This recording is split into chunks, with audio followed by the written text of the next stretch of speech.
चंद्रयान-3 जहां जा रहा है वो जगह कितनी भयानक है जान लीजिए। 14 जुलाई 2023, समय 2:35।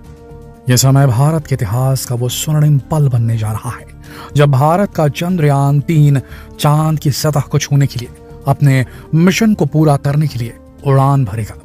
लेकिन अभी भी लोगों के दिमाग में चंद्रयान-2 के लैंडर के चांद की सतह से कुछ ही दूरी पर क्रैश करने की तस्वीरें ताजा हैं उनके दिमाग में। और इस बार फिर चंद्रयान-3 चांद के डार्क साइड पर लैंड करने की कोशिश करेगा जहां चंद्रयान-2 क्रैश हुआ था। आखिर ये जगह इतनी खतरनाक क्यों है और क्यों बार बार भारत इसी जगह पर लैंड करने की कोशिश कर रहा है?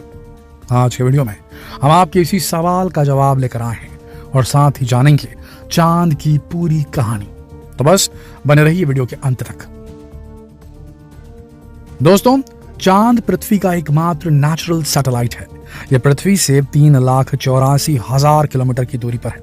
मनुष्य हमेशा से ही चांद के रहस्य जानने के लिए उत्सुक रहता है और इसीलिए जैसे जैसे टेक्नोलॉजी ने तरक्की की, चांद पर जाने की कोशिशें भी तेज हो गई और आखिरकार 20 जुलाई 1969 को नील आर्मस्ट्रॉन्ग ने चांद की सतह पर अपना पहला कदम रखा। उसके बाद से आज तक पूरी दुनिया के वैज्ञानिक चांद के रहस्यों को सुलझाने में लगे हुए हैं। सबसे पहला सवाल तो यही था कि चांद की उत्पत्ति कैसे हुई। चांद की उत्पत्ति आज से 4.5 अरब साल पुरानी मानी जाती है। तब पृथ्वी भी अपने निर्माण की प्रक्रिया से गुजर रही थी। उसी समय थिया नाम का एक विशाल ग्रह पृथ्वी से टकराया। यह मंगल ग्रह जितना विशाल बताया जाता है। यह ग्रह 15 किलोमीटर प्रति सेकंड की रफ्तार से पृथ्वी से टकराया था।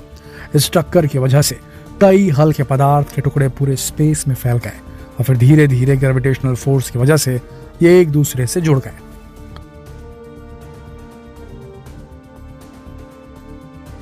आगे चलकर यही पिंड हमारा चांद बन गया। चांद स्पेस का 5वां सबसे विशाल नेचुरल सैटेलाइट है। क्षेत्रफल के मुताबिक चांद का क्षेत्रफल साउथ अफ्रीका के क्षेत्रफल जितना है और इस हिसाब से हमारी पृथ्वी में 9 चांद समा सकते हैं। चांद दिखने में भले ही गोलाकार लगता है लेकिन ये गोल नहीं है बल्कि अंडाकार होता है। चंद्रमा की गुरुत्वाकर्षण शक्ति कम होने के कारण इसका कोई वायुमंडल नहीं है। इस वजह से यहाँ मौसम भी नहीं होते। चांद के दिन का तापमान 180 डिग्री सेल्सियस और रात का तापमान -153 डिग्री सेल्सियस होता है। चांद की अपनी कोई रोशनी भी नहीं होती और चांद की जो चमकीली इमेज हमें दिखती है वो चांद पर पड़ने वाली सूरज की रोशनी का रिफ्लेक्शन होता है। इसके अलावा चांद पर गुरुत्वाकर्षण ना होने के कारण चांद पर जाने के बाद व्यक्ति का वजन जो धरती पर था वो चांद पर जाने के बाद उतना नहीं रहता। चांद पर जाकर वजन कम हो जाता है। जब सूरज और धरती के बीच में चांद आ जाता है उसे चंद्र ग्रहण कहा जाता है और इस समय धरती के कुछ हिस्से में बिल्कुल अंधेरा हो जाता है। दोस्तों, चांद अपने आप में न जाने कितने रहस्य समेटे हुए हैं और एक और सबसे बड़ा रहस्य जिस पर से अभी तक पर्दा नहीं उठा है वो है चांद का डार्क साइड। ये चांद का वो हिस्सा है जो कि धरती से दिखाई नहीं देता। इसे फार साइड भी कहते हैं। अब आप सोच रहे होंगे कि फार साइड यानी दूर का हिस्सा, तो समझ में आता है, लेकिन ये डार्क साइड क्या है, इसका अर्थ क्या है? जो हमेशा छिपा रहता है, दिखता नहीं है। यहाँ डार्क साइड का अर्थ अंधेरे में रहने वाला हिस्सा नहीं है। हकीकत तो यह है कि इस हिस्से में भी कुछ समय तक सूर्य की रोशनी पहुंचती है और उसी तरह से पहुंचती है जैसे आगे के हिस्से में पहुंचती है। लेकिन ये दिखता क्यों नहीं? चांद के इस हिस्से की पृथ्वी से दिखाई ना देने की वजह चंद्रमा की अपनी धुरी पर घूर्णन और पृथ्वी की परिक्रमा से जुड़ी है।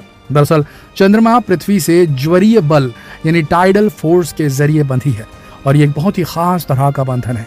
यानी जितना समय चंद्रमा को खुद की धुरी पर घूमने में लगता है उतना ही समय में वो पृथ्वी का चक्कर पूरा कर लेता है। इसका नतीजा होता है कि उसका एक ही हिस्सा हमेशा पृथ्वी के सामने रहता है और एक हिस्सा हमेशा छिपा रहता है।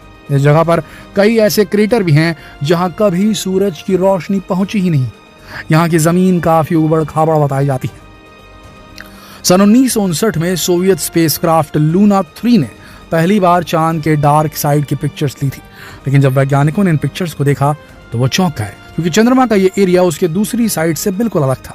यहाँ बड़े बड़े क्रेटर यानी गड्ढे थे, लेकिन यहाँ की सतह का रंग काफी अलग था, जबकि सतह पर कहीं भी लावा के निशान मौजूद नहीं थे।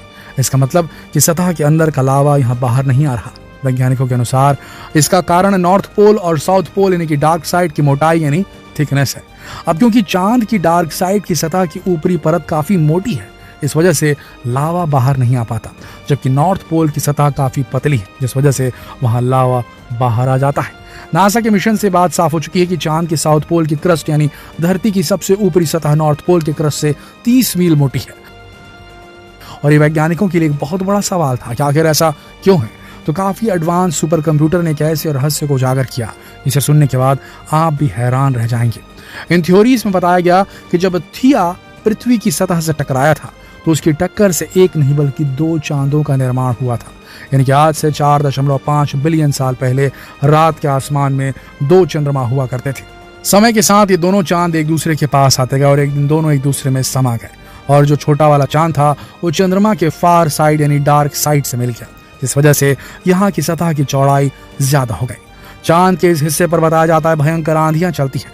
यहाँ बहुत गहरे क्रेटर है और यहाँ की सतह पूरी तरह उबड़ खाबड़ है। तापमान भी काफी कम रहता है। इस वजह से यहाँ किसी भी स्पेसक्राफ्ट की सॉफ्ट लैंडिंग आसान नहीं होती। लेकिन ये वही जगह है जहाँ चंद्रयान 1 मिशन में पानी की खोज की गई थी। असल में यहाँ तापमान काफी कम होता है, इसलिए यहाँ बर्फ मिलने की संभावना भी ज्यादा है। वहीं यहाँ तक सूर्य से आने वाला रेडिएशन भी नहीं है, इसीलिए यहाँ जीवन के निशान मिलने की भी उम्मीद है।